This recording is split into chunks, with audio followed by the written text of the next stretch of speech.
Nation. Alexandre Delval, il a invoqué la géopolitique.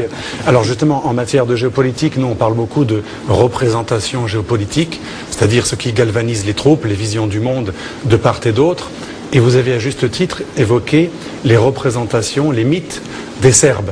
La Grande Serbie, j'ai entendu parler 3 ou 4 fois ici, je crois d'autres bouches, de la Grande Serbie.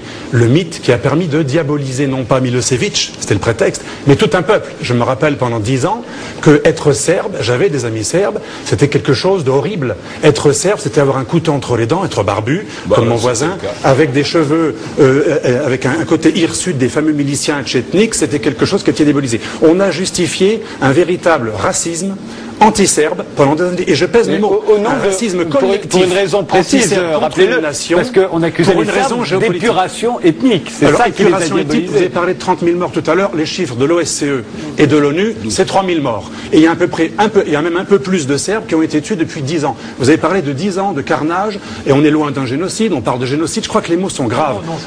Messieurs, je m'excuse, je vous ai laissé parler. Claude Lanzmann a eu raison pendant la guerre du Kosovo de s'indigner lorsque BHL parlait de génocide. On parlait, je me rappelle, dans Le Monde, 250 000 Albanais liquidés. C'est juste à peu près 100 fois moins.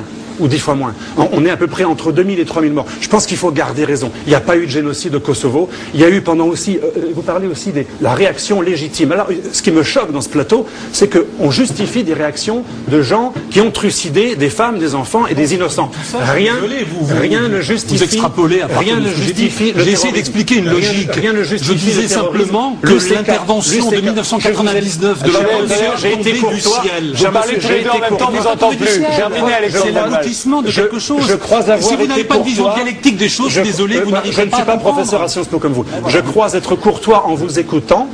Je rappelle juste des faits précis. Mais il y a des choses qui ne pas laisser passer. S'il vous plaît.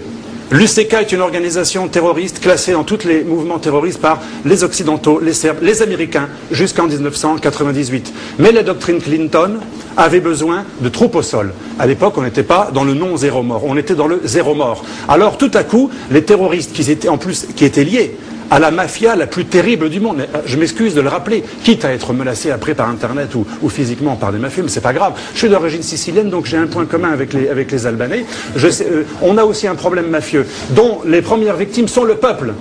Et donc ce n'est pas contre les Albanais ce que je dis, mais il y a une pègre parmi la pire du monde. D'ailleurs, on est presque jaloux. En Italie, les Albanais sont en train de concurrencer les Siciliens et les Calabrés.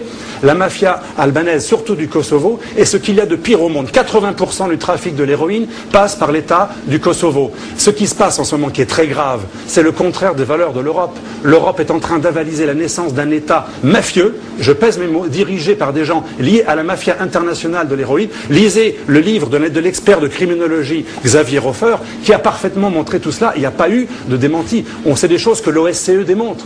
C'est des choses que le responsable, le médiateur de l'ONU au Kosovo a démontré. Est-ce que vous savez qu'au Kosovo, il y a eu 5000 plaintes ces dernières dizaines d'années? Aucune n'a été suivie des faits. Des gens qui sont tués, des maisons qui sont volées. Il faut savoir que depuis 10 ans, vous avez parlé des 10 ans des malheurs des Albanais. Eh bien, depuis 10 ans, les Serbes souffrent. C'est un calvaire dans le berceau historique. La Jérusalem des Serbes, comme on dit. Le berceau de leur nation, sous prétexte qu'il y a eu une excroissance, il y a eu une expansion démographique que l'on doit, bien entendu, tout à fait accepté des Albanais, eh bien, on veut livrer un État à des organisations mafieuses qui ont en plus vaincu vos amis. Rugova ou Verton-sur-Oy, les Albanais, je dirais raisonnables, ont été liquidés.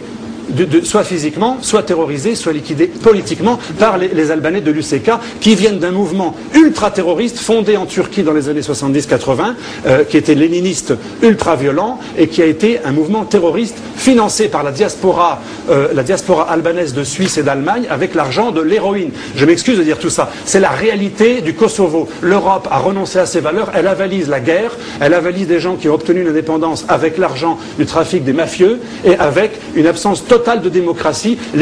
Sachez, monsieur Tadei, que les Tziganes, les Goran, ce qui est beaucoup de minorités au Kosovo, et même les Turcs qui sont pourtant musulmans, les Tziganes qui sont pourtant musulmans, toutes les minorités non albanaises sont liquidées en ce moment du Kosovo, depuis 10 ans. Ceci dans une indifférence totale, parce que les Albanais qui sont au pouvoir aujourd'hui au Kosovo, ce ne sont pas Ibrahim Rugova, qui était un homme très bien, qui était un grand démocrate, un pacifique, ce sont des terroristes ultranationalistes qui ont une vision ultra-raciste, raciale, au niveau du